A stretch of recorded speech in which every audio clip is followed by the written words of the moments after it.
Počúvate Rádio Slovensko. Toto je Rádio Slovensko. Je tu Peter Cmorík, ahoj, vítaj nás.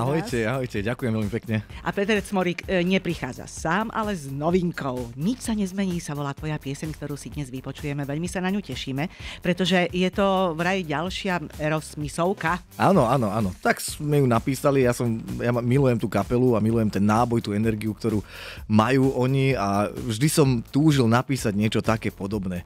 Ale je to dosť také zložité, takže až je teraz... to zložité spievanie však? Aj spievanie, aj to skladanie je také zvláštne, iné, áno. No napísať niečo podobné, čiže je to prvá pieseň, ktorú si takto ty napísal a stvoril podľa nich, lebo Crying ste si už zaspievali, alebo ty si zaspieval a zahral so Zuzkou Smatanovou, ktorá tam hrá na harmoniku.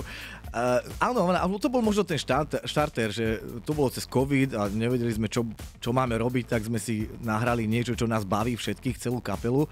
A vyšlo to veľmi dobre, každý to nahrával doma a potom sa to tak zmiešalo, naozaj vyšiel z toho jeden veľmi dobrý cover a hovorím si, že takéto niečo by sme mali spraviť a odtedy to mám v hlave, že treba niečo také zložiť. No a podarilo sa. Chystáte niečo nové, predpokladám, pretože práve do nového albumu asi bude patriť tá pieseň, s ktorou si teraz prišiel, Nič sa nezmení. Áno, Nič sa nezmení je predzvesťou vlastne novej platne, ktorá by mala výjsť 2024, aspoň taký je plán. Teraz to už skladáme pomaličky a v januári budeme mať takéto writing sessions. Čiže takou nejakou improvizáciou to vzniká?